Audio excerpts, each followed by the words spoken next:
So I guess where we left off last time, we were developing this idea of Hilbert spaces, and these are vector spaces, and I use this capital H to denote it, and all it was is it's a complex vector space. So some of the homework will deal with complex numbers because the elements of our vectors have complex numbers in them. And we denote the vectors as these kets, and they live inside this space. And the other thing that makes it a Hilbert space is you can take any pair of vectors and construct a complex number out of them, which is called the inner product.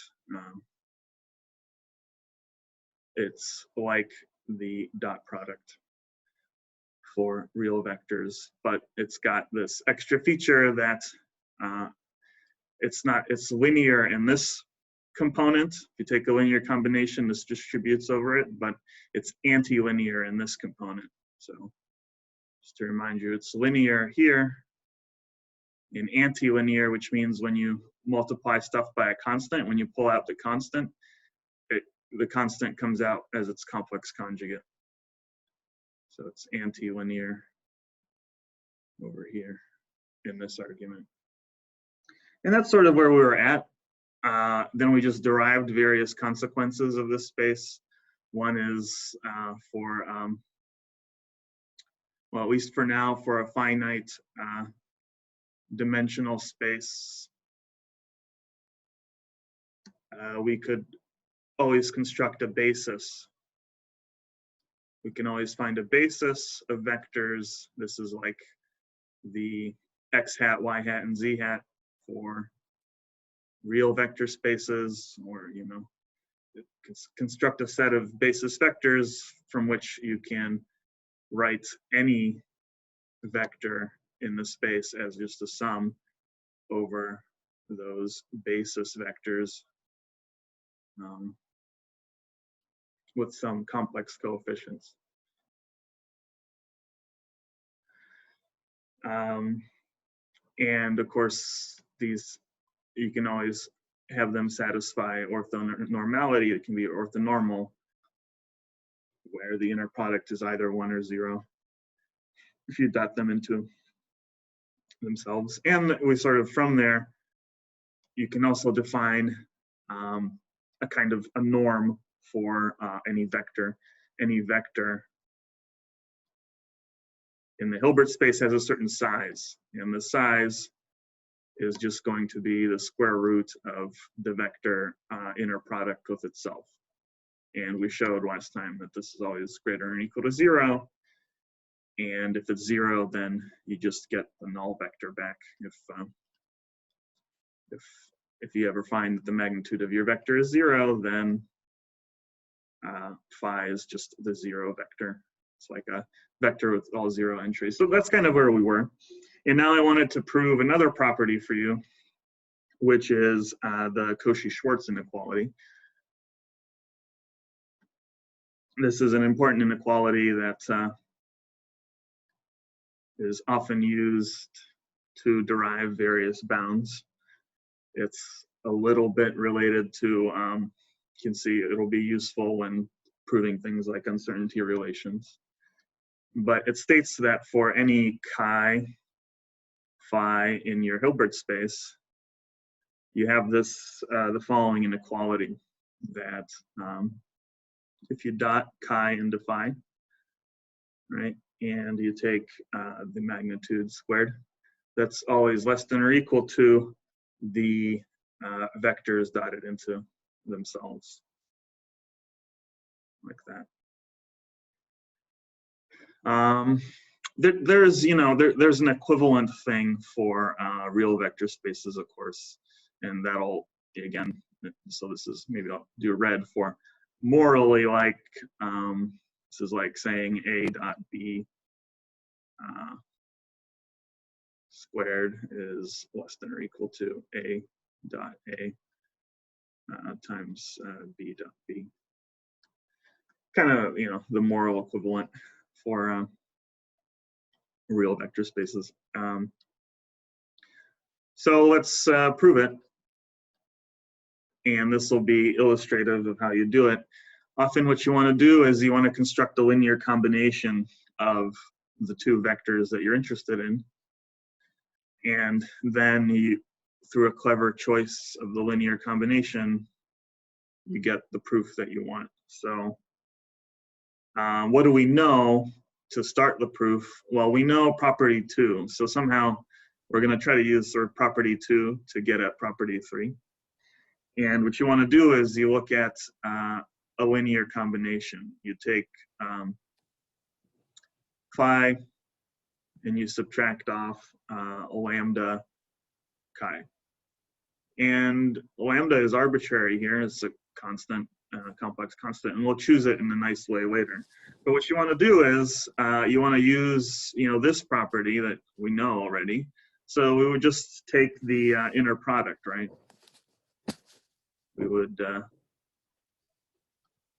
dot the vector into itself, and we know that this thing is going to be positive.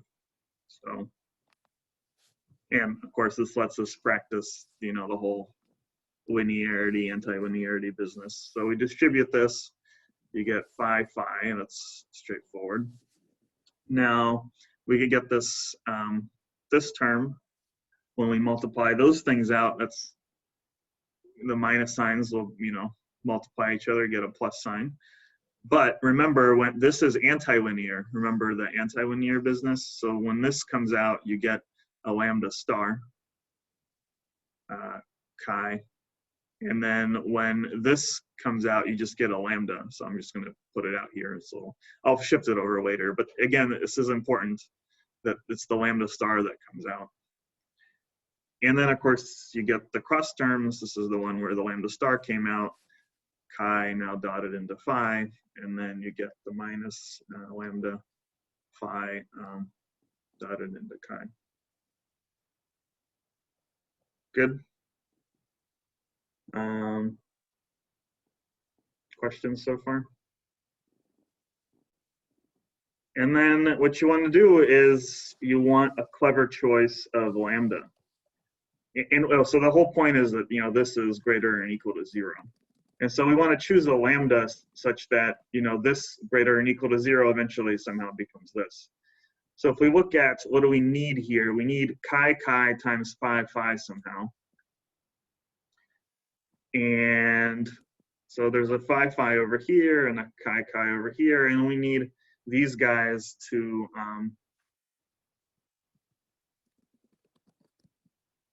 combine together in some fashion. So I'll spare you the suspense. You can choose the following value for lambda. You can choose phi divided by phi chi.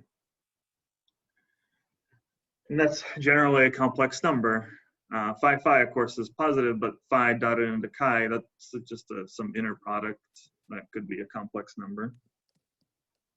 And when you do that, things get a little bit nicer. So you get, you get phi, and then you get the magnitude of lambda squared. So that becomes phi magnitude squared over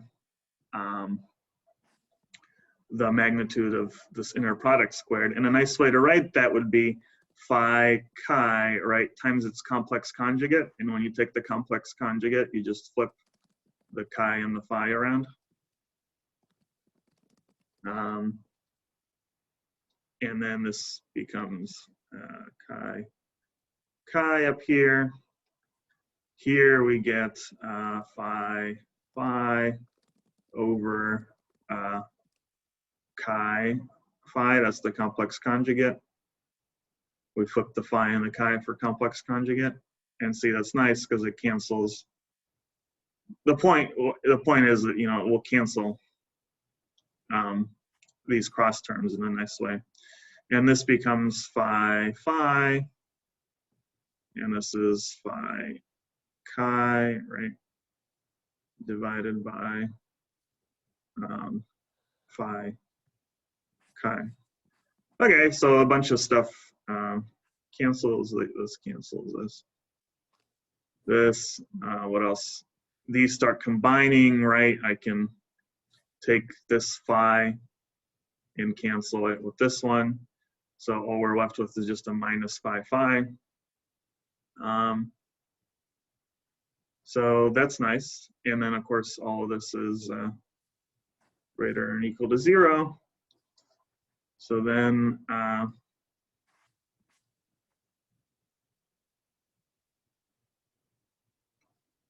right, we can then just take, we can just start rearranging things, right? We can multiply through by, say, these guys, and you get magnitude phi phi squared chi chi. What do we get here? Minus phi phi times this phi chi squared. That's all greater than or equal to 0. We can pull this over and cancel one of these guys. It's positive, so it's okay.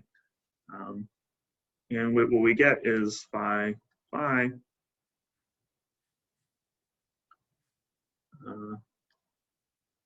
chi chi, right? It's greater than or equal to, pull this over, phi chi squared. And that's what we wanted to show, right? So this is okay, but what, can anyone see what's, in which case, this doesn't work? When they're perpendicular, in a sense? Yeah, exactly. It's bad if phi chi is equal to 0. But it's not that bad, because if you go back to the Cauchy-Schwartz inequality, then this chi phi business squared is just equal to 0, and that's always less than or equal to the magnitudes of the two vectors squared anyway. That's fine, because these are just the norms. So it's okay when they're orthogonal too. But the proof breaks down if it's if they're perpendicular. And okay, and that's a very common thing to do. Any questions about that? Cauchy-Schwartz. Let me show you what it is again. So that was the proof. This is the thing.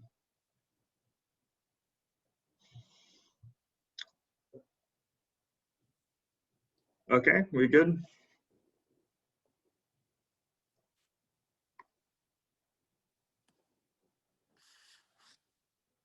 All right.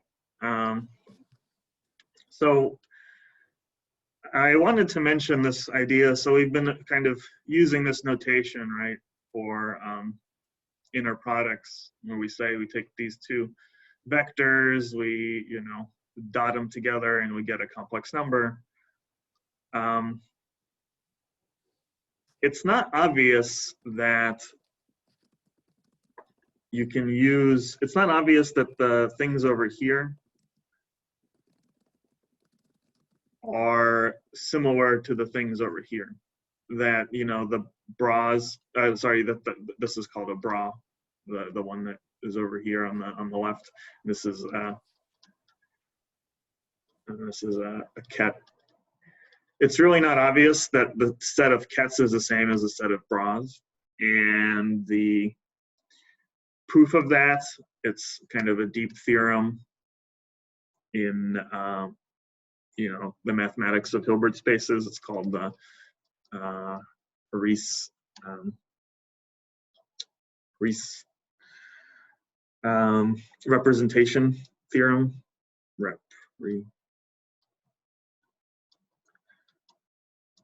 and it states, so what's an inner product? We can actually think about it as a kind of function, right? So if you take a Hilbert space, you can construct a dual space, as it's called. And what this dual space is, it's the set of functions. It's a set of functions, complex functions, where it's a function where, you know, it's labeled by a vector in your Hilbert space, and it's a function of vectors in your Hilbert space. And of course, this is a complex number, and this function is an element, we say, of the Hilbert space. So this is a function, right? And so it's labeled by y. So and what we mean by this function is it's just the inner product. So this function takes any vector in your Hilbert space and spits out a complex number, which is given by the inner product. And then the dual space is just a set of functions. And each function is labeled by y, which is that bra.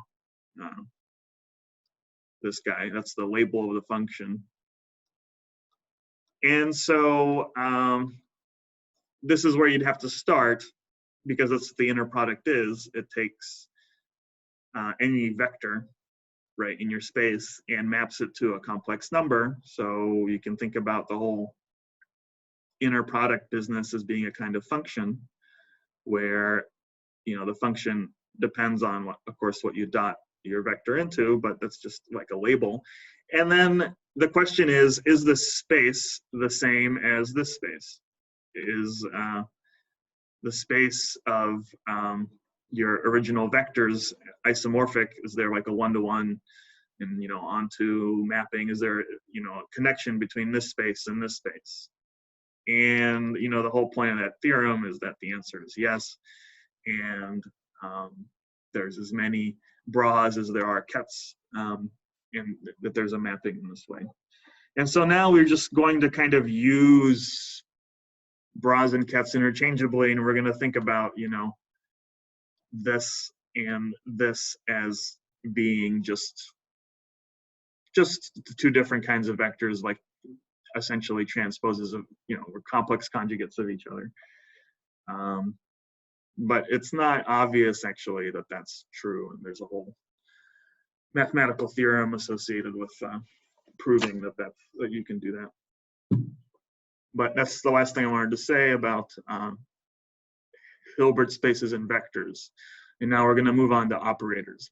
This is just an aside, and it's not going to come up, but you should know that there's a lot of sort of deep mathematics involved in developing this notation the physicists then kind of run away with. But if you're not careful, you can get tripped up, especially when we get to infinite dimensional spaces. It's not obvious which properties, especially for operators, are going to continue to work, and we'll talk about that. But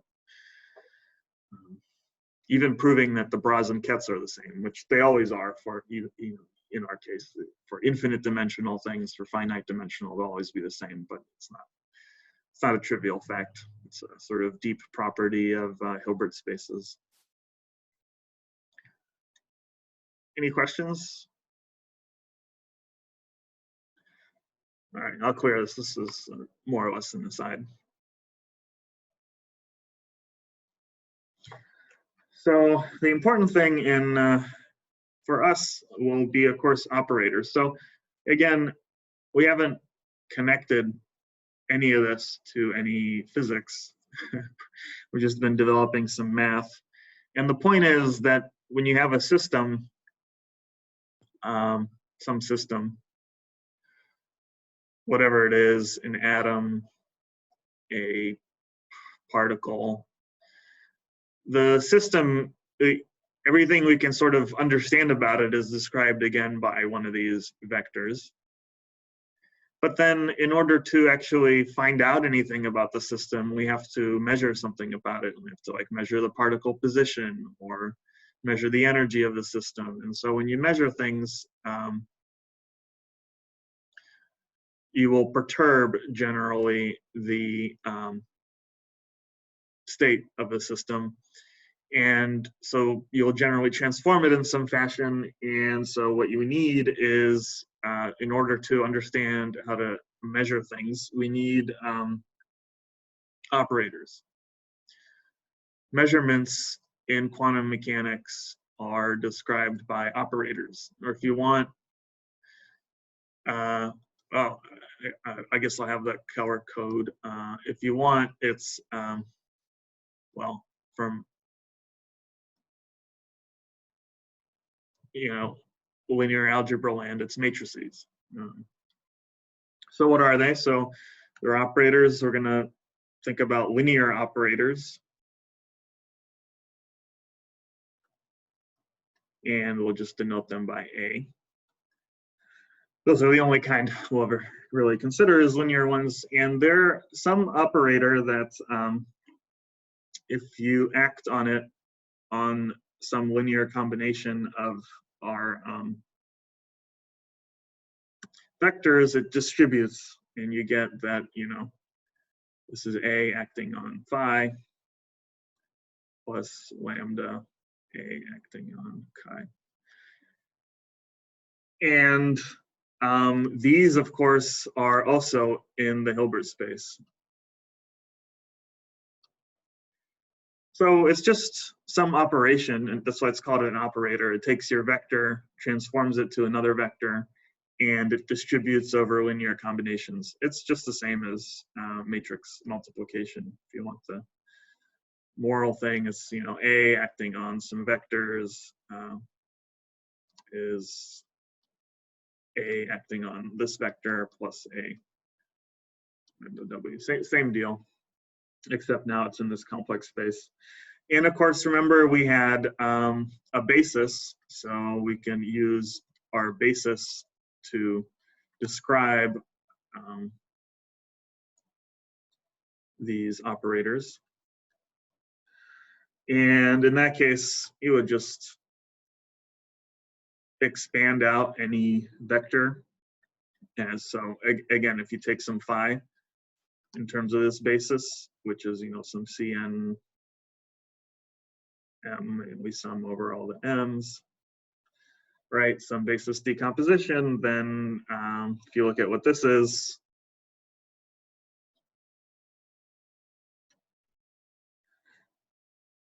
since it distributes over linear combinations, this must be, A transforming the individual matrix, the individual basis vectors, and this thing, which we call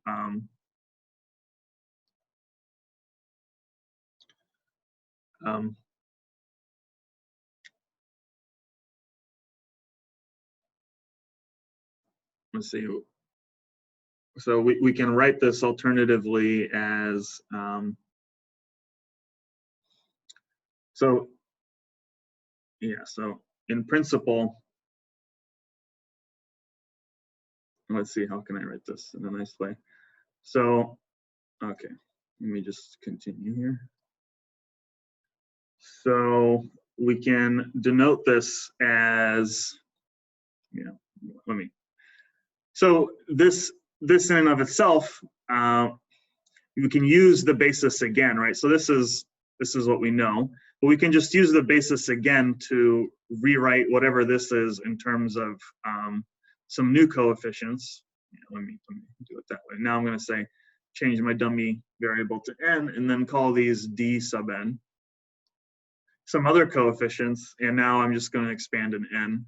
I can always do this because that's what any vector, I can write any vector as just some coefficient times the basis vectors. And that must be related to however else we write it, which is this way. And in particular, these dn's, what they must be is, they just must be what happens when you take n and you dot it into a phi, right? Because that's what would pick out, that's what the d's are. These guys, this is just the dn's. So what happens when you take n and you dot it into the vector, it picks out the component along the n direction.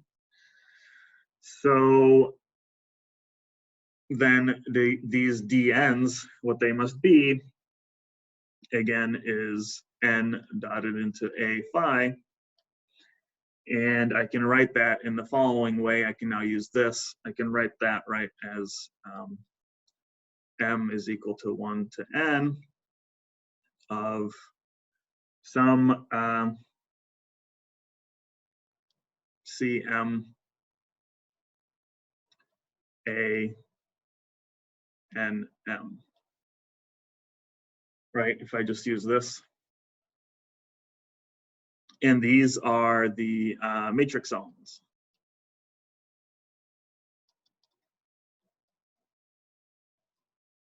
And all these are just, we can think about it as n dotted into a acting on m, right? That's an inner product. It'll give you some complex numbers, and those are the matrix elements. Any questions about that? This is just a fancier notation of what you know from linear algebra, right? If you have some matrix A, right, and you want to know some Aij, what do? Well, you take, right, you take your row vector, you put a bunch of zeros, do a basis vector, this n, and you pick out, you know, sort of the ith, put a 1 in the ith location, and zeros everywhere else, and then here you put zeros everywhere except for the jth location. And when you multiply this out, you'll just get the Aij element of the matrix. That's what all this is saying. You take the row and column basis vector, and you dot them into, you operate with the matrix on the vector, and then you inner product it with, you know, the transpose with this guy. This is morally like n. Ooh, sorry, the bra. Right, and this whole thing over here is morally like a. M, it's the vector that you get after multiplying by the matrix element. Sorry, by the operator. Okay, but we're doing this funny notation. So that's how it works, and you have these matrix elements. There's a nice definition called the Hermitian conjugate.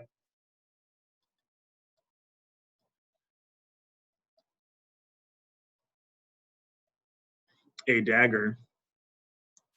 And what the Hermitian conjugate is, it's defined as this, in this fashion, for any two vectors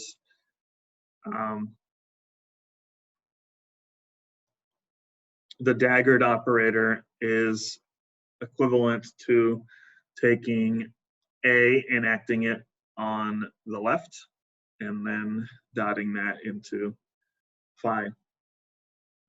And that's also equal to, if you want phi dotted into A chi star. So if you think about it in terms of the matrix, so this is for any vectors phi chi, right, in the Hilbert space. So if you think about it in terms of matrix elements, of course, what we see here is that the matrix elements of this A dagger are just your original matrix elements of A, but with the rows and columns flipped. So you get a transpose, and you do a star, which is the complex conjugate. So Hermitian conjugate is like, you know, in terms of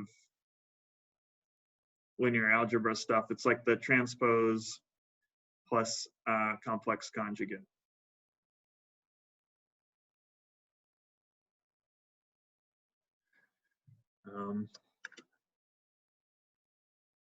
And you can show that A dagger is also a linear operator.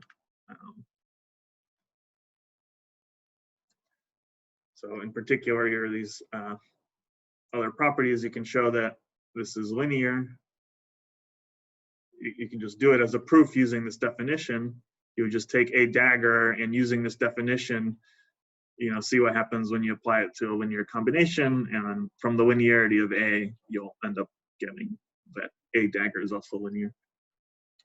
And this is what I said before, that the matrix elements Mn of a dagger are just the complex conjugates of A and transpose. So you flip the N and the M.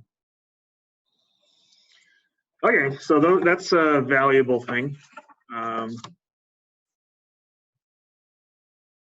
Hermitian conjugate. And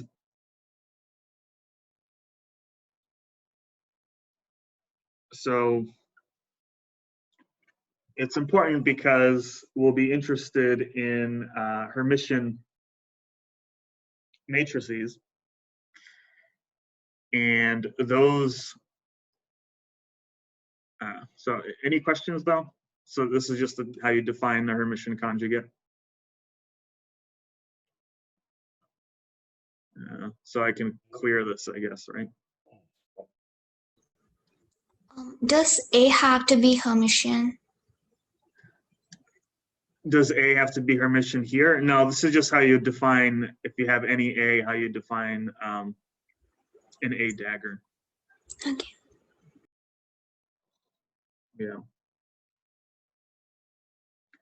A Hermitian matrix is one in which A dagger is equal to A, but this is just the definition of how you construct the A dagger to begin with. So this is how you take a Hermitian conjugate of, you can take a Hermitian conjugate of any operator that you want. It's just not always obvious that it's going to be equal to itself when you do that.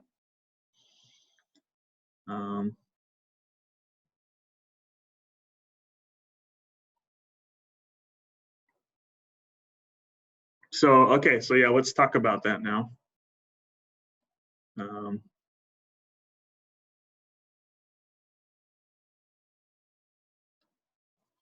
So again, just to reproduce this, the Hermitian conjugate of any operator is just taken as this definition. You just take your A and you act it on the left. And we call a Hermitian itself Hermitian if chi A dagger phi, right, is equal to chi A phi for all chi and phi in your Hilbert space. So that's what we mean by Hermitian, is if the operator is equal to its Hermitian conjugate in this sense. And this is a subtle point which actually comes up when we talk about infinite dimensional spaces, is that just because this is true, that this is equal to that, it doesn't necessarily mean that a dagger is equal to A. For physicists, it does. We almost never talk about the difference between having this condition and then just having the two operators be equal. But as a matter of fact, well, see, all this is saying is that somehow the matrix elements are all the same, but that, depending, there's a subtlety, suffice it to say, in saying that the operators are strictly equal, but it'll never come up. But just so you know, people who are sort of mathematically inclined, is that if this is true, if they're strictly equal on the whole Hilbert space, then this is called that the operators are self-adjoint, that the operator is self-adjoint. Adjoint. So it's equal to its own adjoint. Adjoint is another way of saying Hermitian conjugate adjoint. So anyway, for us, this is what we mean by a Hermitian operator. So a Hermitian operator has A has to be equal to itself. And you said And- that's true for and finite spaces?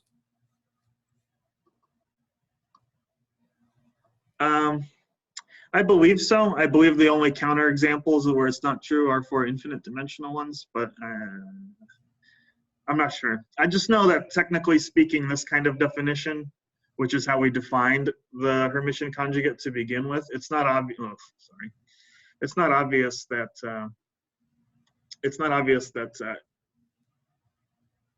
just under this definition, where we just now say that this is equal to that, you know, sandwiched between any two vectors.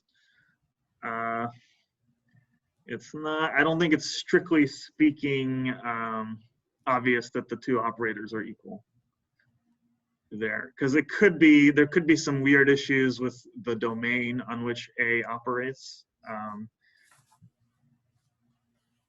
Well, I might get to that later if anyone's interested and show some counterexamples. But for us, we're basically going to ignore this subtlety for the most part until we get maybe to infinite dimensional stuff. Maybe I'll mention it again. But for us, a Hermitian operator or a self-adjoint operator, and we will not really distinguish between the two, is one that is equal to its Hermitian conjugate. And the way you construct a Hermitian conjugate is like this. This is how you use a Hermitian conjugate. And so for us, if A is equal to A dagger, if its matrix elements are equal to its matrix elements complex conjugated and transposed, then then we say it's Hermitian. But again, there's a little bit of a subtlety. So let's do some examples, I guess. We could just make up our own. I don't know. Here's like 1 plus I if we want. And you put a 1 here. So to make this Hermitian, what needs to go there?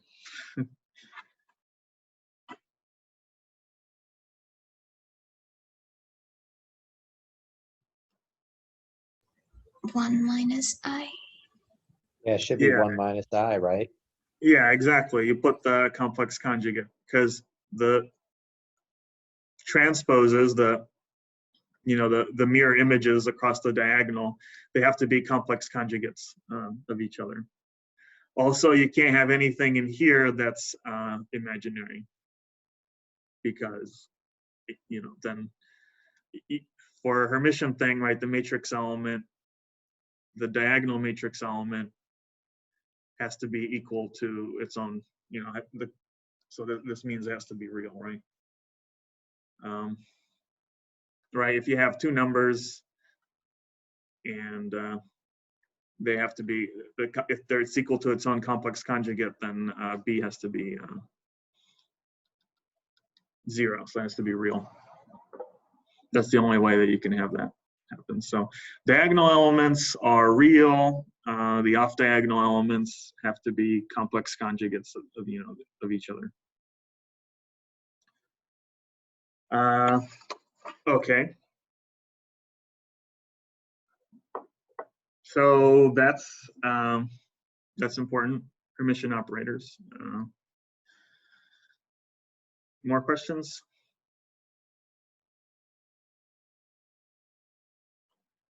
So Hermitian is when A is equal to A dagger. Remember, there's a slight subtlety in saying that they're equal. That's technically called self-adjoint. And just because you're Hermitian doesn't necessarily mean you're self-adjoint, but that's a subtlety we won't get to worry about too much. Okay, and then we sort of know how the matrix elements work for a finite dimensional thing. Another important kind of matrix is a unitary matrix, unitary operator, I should say. And a unitary denotes with a U, and it's one for which U dagger is equal to the identity, which write like that. And the identity, of course, is, well, it just, you know, if you take the identity and you act on it on any vector, you just pop out the vector itself. It's just, you know, again, morally speaking, it's the ones across the diagonal, zeros everywhere else matrix. That's the identity.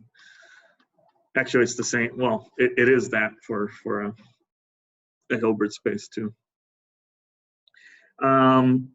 So what is this useful for? It's also called an isometry, and that means it preserves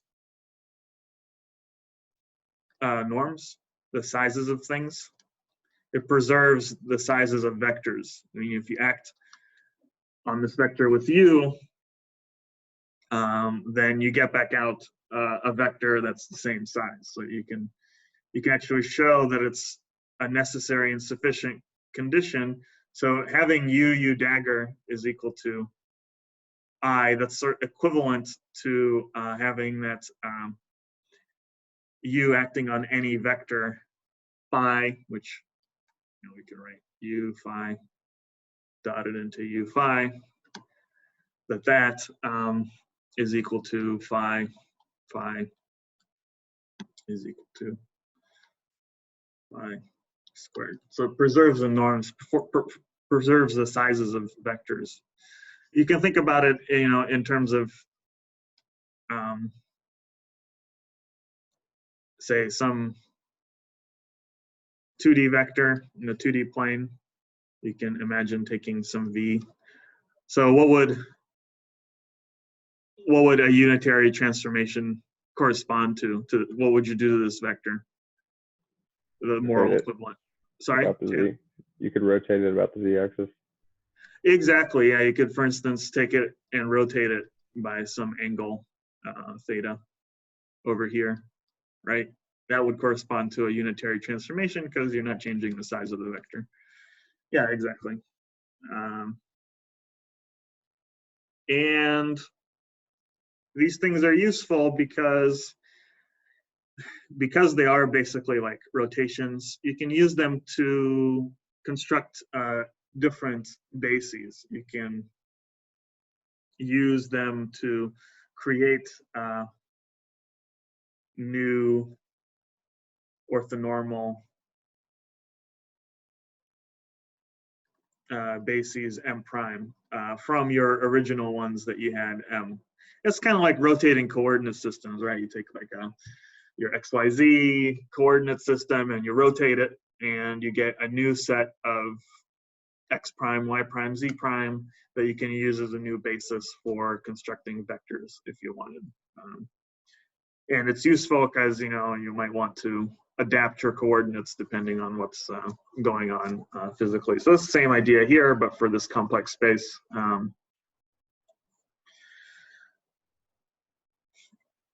And in particular, why? Because, you know, if we take, and these are of course just defined by taking your original m's and acting with them with u, and we can, you know, can show that if you take any two of these new basis vectors, which is just um dotted into un, that's just going to be equal to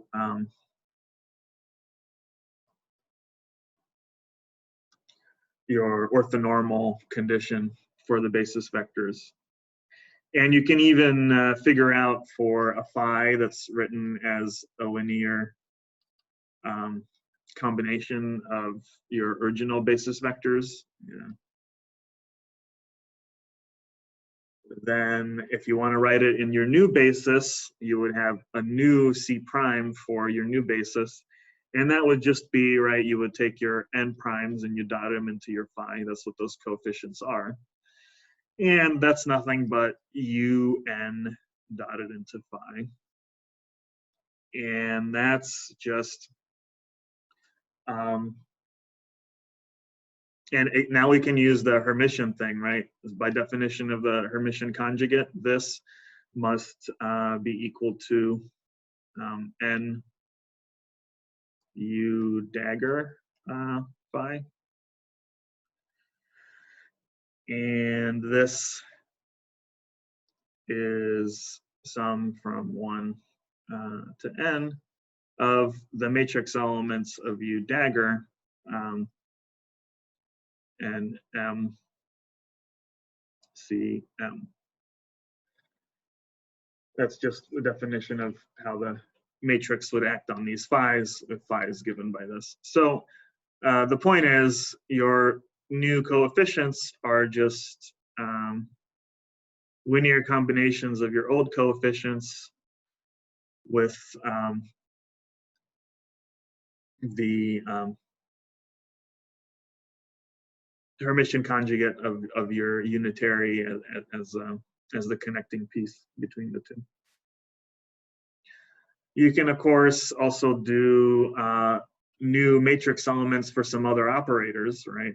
Which would be M prime dotted into A, N prime, like that.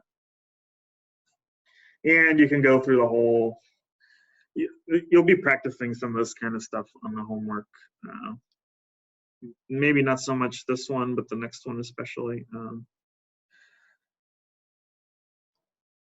Just playing around with these kinds of things. So that's equal to that. And then, of course, again, using the property of Hermitian conjugate, this is just M, and then you have U dagger, A, U, N, right? That's just the property of Hermitian conjugate. And then you can just write out what this matrix multiplication is. And it really is just like matrix multiplication. So this is the mth element of this product of matrices, right? And so it's the mth, and this is dagger, and then you sum over the matrix elements of A, and this is L.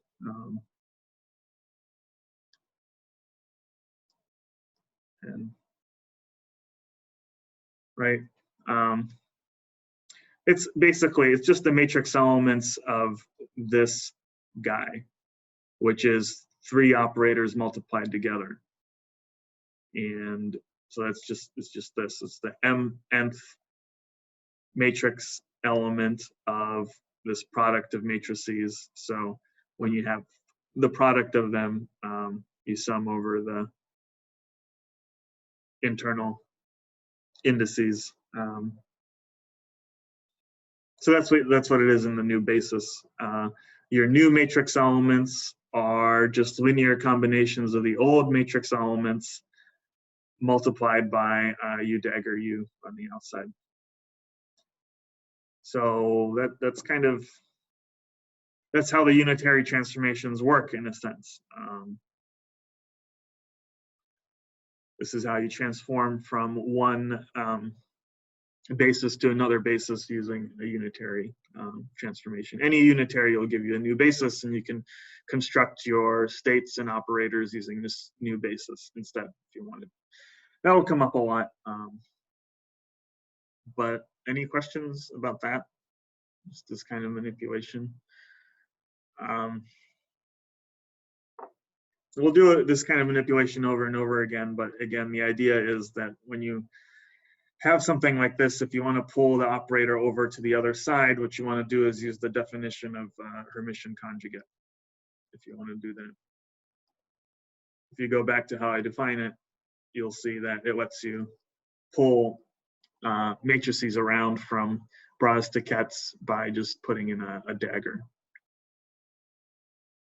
Right, that's sort of what we did here. We had this U, which is annoying. It's because it's in the bra, and we just pull it over here and add a dagger.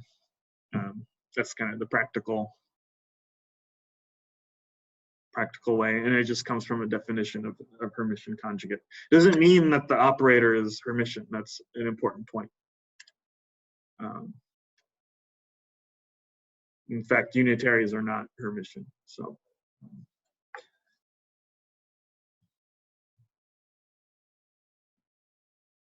Okay, any questions?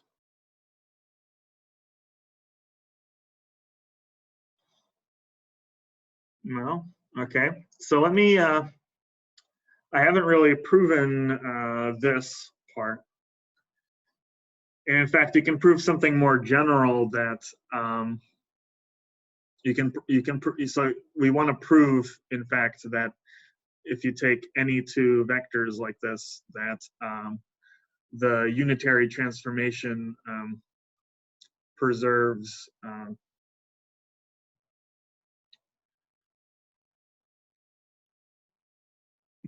this inner product. So we want to be able to show that a little bit, or in particular, we want to show for any two vectors that phi dotted into chi is the same as.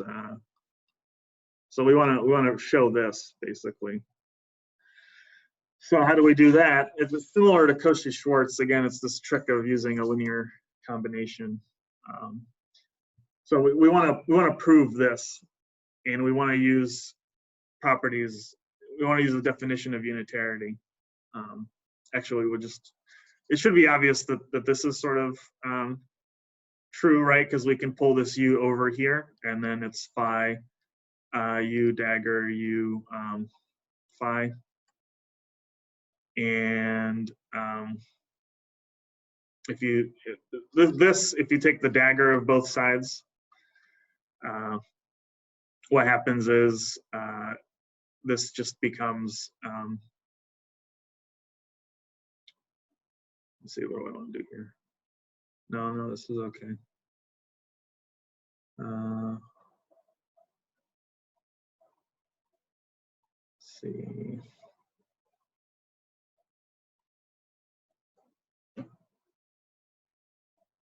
Oh, did I? Oh, yeah. Okay, so this is why I messed it up. Sorry. This is a typo. The unit. Yeah, I knew it. It's actually kind of. You have to be careful where you put the dagger here. It's this way. Yeah. So let me erase this. And be a little bit more careful. So the unitary operator is this thing, u dagger u, and it's norm preserving because then phi dot into phi, if we then do u phi, right? Then we use the Hermitian conjugate property. So this is equal to phi u dagger u phi. There we go. And then this is equal to phi dot phi. Okay.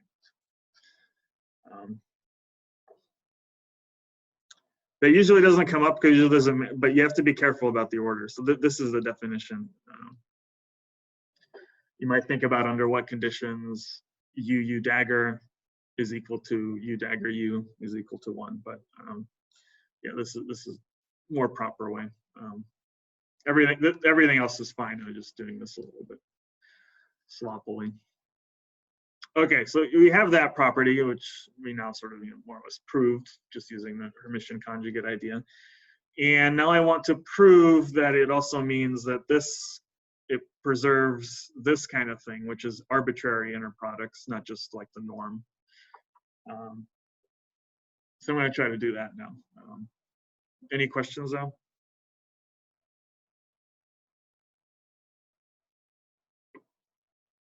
So, okay, so I'll keep this because now this is correct. This is all, whoops. This is all just, we'll do the proof in a moment.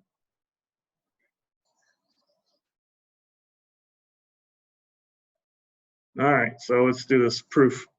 How do you do the proof? We want to prove, again, that chi phi is equal to u chi u phi. So how you do this is similar to the Cauchy-Schwartz. We know we have this stuff. We have that, u phi dotted into is equal to phi. So you just want to, instead of phi, you just want to use a linear combination of these guys. Pretty straightforward. You do u acting on phi plus lambda chi. And this proof illustrates the kind of power of linearity. You know, we sort of take it for granted that matrices distribute over linear combinations, but that fact alone gives you, you know, all of the structure of operators and measurements in quantum mechanics. It's very powerful because, well, you can sort of see from these proofs that starting with this is kind of obvious in the sense, you know, if you take a rotation, it should preserve the size of the vector. But it's not obvious at all that this should be true, that it preserves dot products like this. But because of this property combined with linearity, that the operator has to distribute over linear combinations, it makes it actually true, which we'll see in this proof. So if you take this, and now this just has the same form as this, it's u dotted into this. So this has to be equal to just the norm of the linear combination, right? Yeah, now it gets a little tedious because we have to expand stuff out. But it's just like that Cauchy-Schwartz thing. You got this term, you got lambda squared from these cross terms here, and you got u chi, chi. You've got the cross terms, this guy, u chi phi, and you got the lambda, right? U phi, u chi. And that's all equal to all these guys, phi, phi, right? Plus lambda squared, chi, chi. Lambda star, chi, phi, and lambda phi, chi. Now we can start canceling stuff. So we know this and this cancel because, you know, it's the norm. What else cancels? This and this, and you're left with this other stuff, right? And what is this other stuff? We have to sort of look carefully at this. If you look at this, right? What is this? This is lambda star times this inner product plus a lambda without the star plus the inner product but with the two things reversed. So if this is twice the real part of a lambda u phi dotted into u chi. Right, why is that? If you have any complex number, you know, a plus bi, and you take c plus c star, right? That would be a plus bi plus a minus bi. The two parts cancel and you get 2a, which is twice the real part of c. And that's all that's happening here. We're taking a complex number and adding it to its complex conjugate, right? So it's twice the real part of, you know, the number. And this has to be equal to twice the real part of lambda times phi chi. And now we can just choose a clever lambda, right? If we want to, we can just choose lambda to be real. If lambda is real, then we could just cancel it on both sides, right? And then we'd have that the real part of this quantity is equal to the real part of this quantity. Or we can choose lambda to be pure imaginary, and then we can make it just I or something, right? If it's just I, then it's I times this number, the real part of that, and then that would mean the imaginary parts of this have to be equal, right?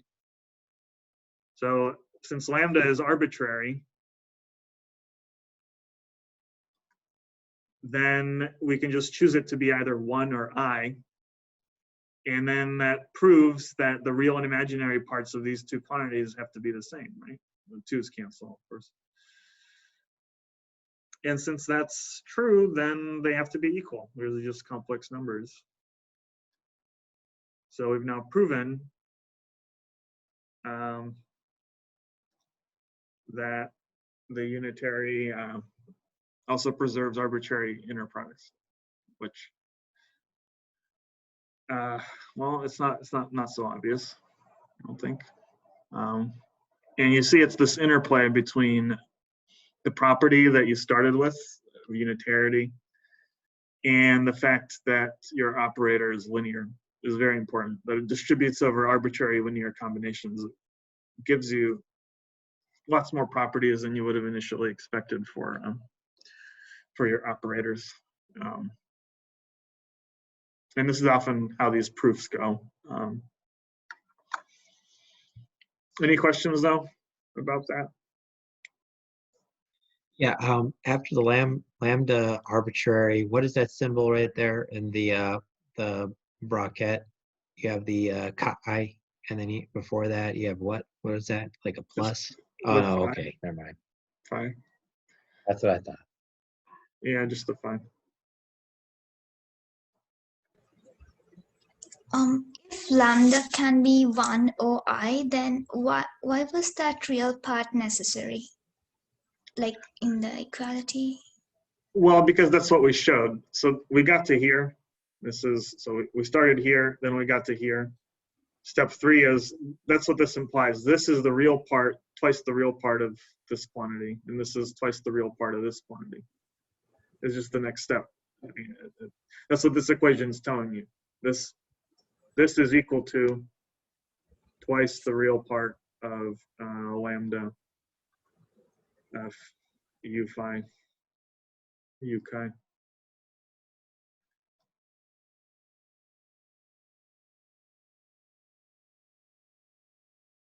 And on the other side of the equation, you have twice the real part of lambda phi chi. Like that. Then the 2's cancel. You have the 2 real parts equal. And that doesn't seem like it's enough, but it is, because the lambda is arbitrary.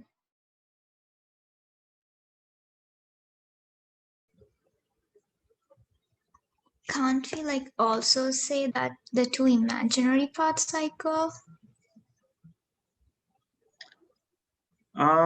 Well, okay, I mean, so this, what is this? This is some complex. Let's call this C, and this is C star. So what we've shown is lambda star C plus lambda C star is equal to lambda star, and I'm going to call this some other number D plus lambda D star. That's what we showed. Now I'm just trying to simplify this. I can simplify this as lambda C star plus lambda C star star is equal to lambda D star plus lambda D star star. Because when I take the complex conjugate of a product, I would get lambda star D, which is this term. Okay. Yeah, I'm sure you could rewrite it in some other way. That's the imaginary parts, but this seems more straightforward to me. So this is twice the real part of lambda C star is equal to twice the real part of a lambda D star. And now, now I can choose different things for, so C star, I might say is the real part minus I imaginary, and D star is D, the real part, minus I, D imaginary. So, okay, suppose we let lambda is equal to 1, right? Then, and the 2's cancel. Then it's the real part of, you know, CR minus ICI is equal to the real part of DR minus IDI. So that means if it's the real part, that means CR is equal to DR. That's good. That's one thing taken care of. But now suppose we let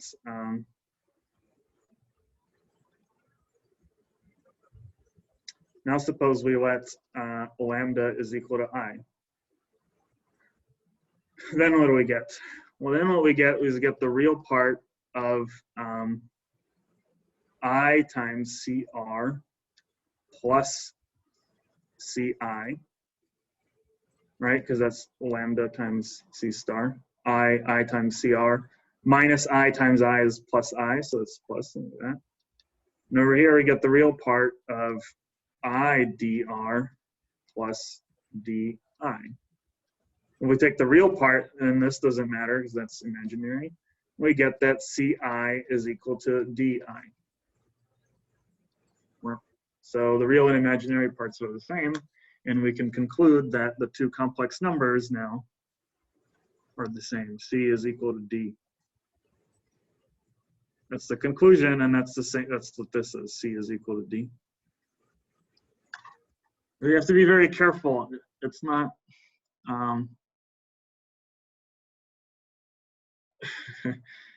It's good to practice with these complex numbers and to understand that, you know, when a complex number is equal to another complex number, you have to check the real and imaginary parts separately. And well, it's a little bit tricky. You can't always, you know, as soon as I wrote this, you might be very tempted, right, to just divide through by lambda, and then but you get nonsense because it doesn't work that way. Is taking the real part, you can't just pull out constants from taking a real part of something. So this is the proof is a very good kind of example of how all these facts interact, and the fact that, you know, quantum mechanics is fundamentally complex, is complex mathematics, the complex vectors, the complex not as in complicated, but as in, you know, real and imaginary numbers. It comes out in stuff like this. But yeah, hopefully I did that slowly enough that it sort of makes sense. No, but you'll get practice on the homework. Any more questions?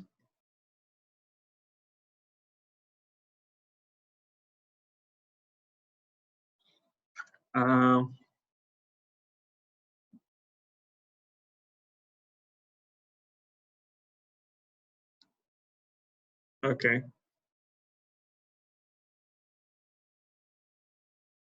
So in the last couple minutes, the next thing that we're going to talk about are projection operators.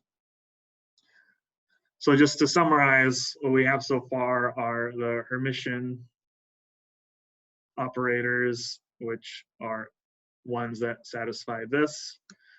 And the Hermitian conjugate is one in which, for any two guys like this, it's just equal to A acting on the opposite side.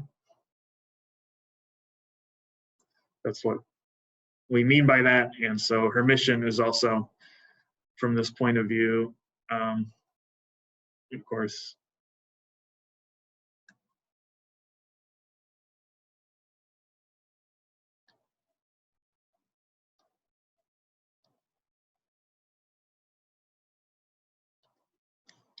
so that's what Hermitian is, and this is just a definition of how you do the complex, or the Hermitian conjugate. So the Hermitian operator is one which doesn't matter whether you act on the bra or the ket, you can flip them around at will. And it also means for us that, you know, it means that A is equal to A dagger. Unitary ones, and let me make sure I don't mess up the order. It's U dagger, U is equal to the identity. That's a unitary. And it preserves norms that preserves the sizes of things, and we just prove that it preserves inner products generally. Yeah, and the other kind of operator that's relevant for us are the so-called projection operators. And these are ones that satisfy A dagger A is equal to A. So we have, or maybe I'll put P just so it's called something else.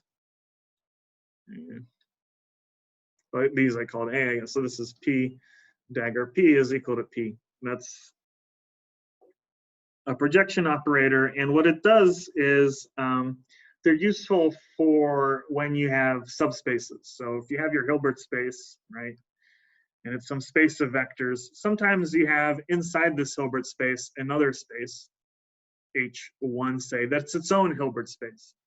It's also a Hilbert space. If you want, it's like maybe your Hilbert space is the XY plane, the two-dimensional one, and then, but there's also there's a one-dimensional subspace, which is all the vectors that live along the Y direction, right? So this would be like H1, right? And then your two-dimensional vectors in the 2D plane are H2.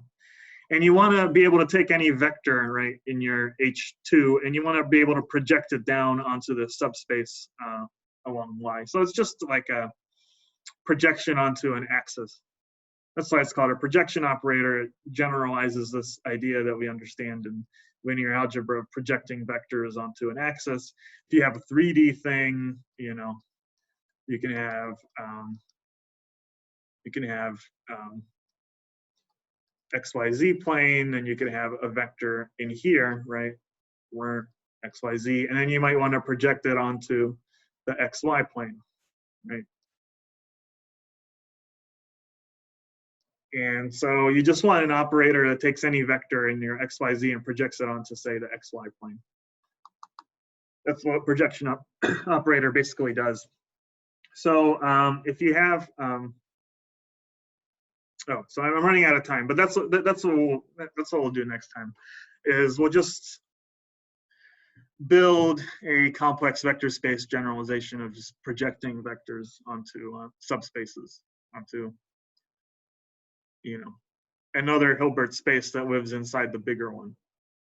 And then of course there's a subspace and everything else out here you might call H2 or something. That's everything else outside of that. Okay, but I guess that's it for today, because we're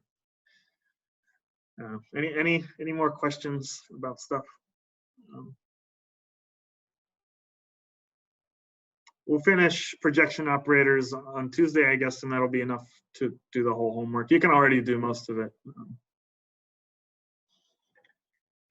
A lot of it's just like playing around with numbers, plugging in numbers to some of these hand-wavy quantum mechanical arguments we did for the historical introduction.